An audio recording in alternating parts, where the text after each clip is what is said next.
खुलुमबाय दिनै 6 नभेम्बर नोंथांमोननि थाखाय गोनांथार खौरां अन्नानै भिडिअखौ फारियै जोबजासे नायलांदो जोबोद गोजोनथाव खौरां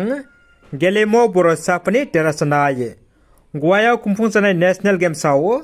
बर' फिसाफ्रा गोबां मेडेल देरहादों गवायाव खुंफुंजानाय खुंगा 37थि नेशनेल गेम्स 2023 आव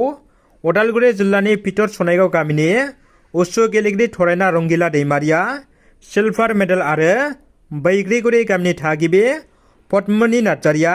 ब्रन्जनि मेडेल देरहादों बिथांमोननि मेडेल देरहानो हानाया ओनसोलजों लोगोसे बर' हारियाव गोग्गानाय लाबोदों दुखुनांथाव खौरां सानै बर' लाइमोनखौ गुबुन रायजोआव बुथारदों गावखौ आरो नखरखौ सुंख्रांनो खामानि नागिरना गुबुन रायजोआव बर' लाइमोनफ्रा आलाय-सिलाय जानाय जाथाया गले-गले सोमजिदों मोनसे दुखुनांथाव आरो बिखा जाथाय गुबुन रायजोआव सानै बर' लाइमोना बुथारजादों केरेलायाव सानै बर' सुबुंनि जिउ खहा सानै बर' लाइमोना बुथारजादों मिथिनो मोननाय बायदिब्ला धेमाजि जिल्लानि सिङाव थानाय आदर्श बर' गामिनि महन्त स्वर्गयारि आरो 2 नं टेकजरी गामिनि दिपांकर बसुमतारीखौ जिउ फोजोबदों सन्देह खालामनाय बायदिब्ला गावनि थाफाग्रा लोगोफ्रानो बिथांमोनखौ जिउ फोजोबदों होनना खौरां मोन्दों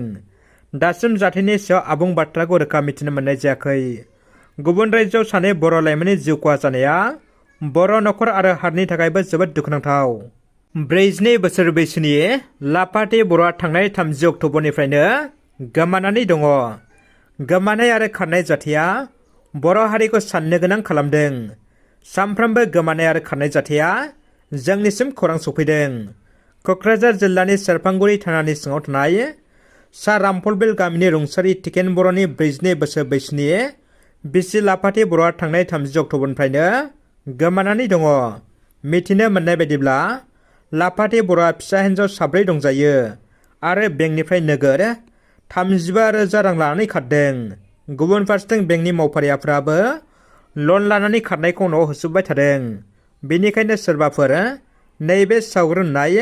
लापाथि बर'खौ नुसनोब्ला 7099516174 नाम्बाराव खौरां हरनो खावलायहरदों गोरबोआव थानाय आइजोफोरनि थाखाय बिटिआर सरकारनिफ्राय मोनसे गोजोनथाव खौरां आइ अनसाय बिथांखिनि गेजेरजों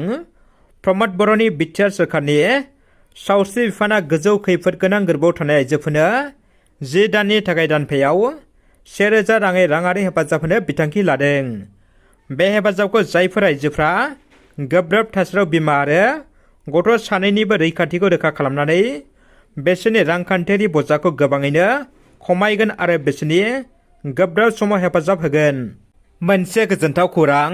मौसुमि बर'आ टेलेन्ट हान्टनि फाइनालाव बर' फिसा मौसुमि बर'आ टेलेन्ट हान्टनि फाइनालाव जायगा मोनबाय गवालपारा जिल्लानि लखिपुर दख'रानि सिङाव थानाय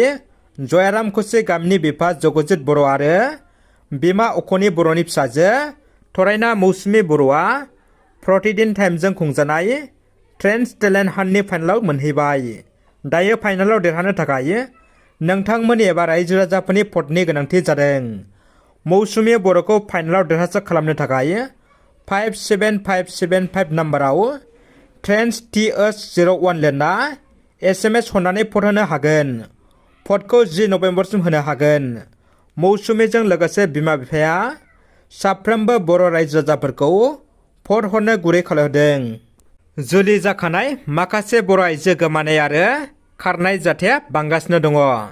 चिराङाव फिन आरोबाव गोमादों हाबा जाखानाय सासे बर' आइजोआ थारैनो गोबां दुखुनांथाव आरो लाजिनांथाव खौरां गावनि असे फिसाजो आरो आंगो फिसायखौ नागारनानै बहाबा खारखोमानानै दङ 3 नं बेंटल सेरफांगुरि गामिनि थागिबि सोमदोन नार्जारिनि अनसुलि बिजि रंजालि नार्जारिया थांनाय माखासे साननिफ्रायनो गोमानानै दङ गामिनि रायजो राजाफोरजों लोगोसे नखरनि सुबुंफ्रा फोरमायनाय बायदिब्ला गावनि उन्दै बैसोनि सासे गथ'खौ लांफानानै बेंटल बाजाराव थांनो होनना ओंखारलांदोंमोन नाथाय बेंटल बाजाराव थांनायनि मुङाव गावनि आंगो बिमा बिफा न'सिम थांनानै गाव लांफानाय गावनि फिसाजोखौ बिफानि न'आव गालांनानै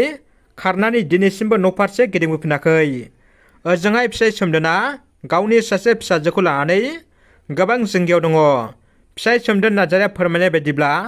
नखरनि आंखालखौ सुफुंनो थाखाय खोला भारतनि बेंगालर रायजोआव खामानि मावहैयोमोन होननानै गावखौ फोरमायो। नाथाय गोबां दुखु दाहाजों फिसाय सोमदोन नार्जारी आरो गामिनि रायजो राजाफ्रा गावनि फिसायनि नखरसिम फैफिननानै गावनि फिसायजों गोरोबनानै फिन रायजो जाफैनो खावलायहरदों। लोगोसे सोरबाफोर बहाबाफोर नुसनोब्ला नैबे 9394604303 जानबुं अनजिमायाव खौरां हरनो खावलायहरदों फिसाय आरो गामिनि रायजो राजाफ्रा। रादाबा एसेनोसै। भिडिअखौ लाइक, कमेन्ट, शेयार खालाम आरो चेनेलाव गोदानै फैदोंब्ला अन्नानै साबस्क्राइब खालामना बेलाव थुनानै अलाव होनानै ला। भिडिअखौ जोबजासिम नायनो थाखाय थेंक इउ।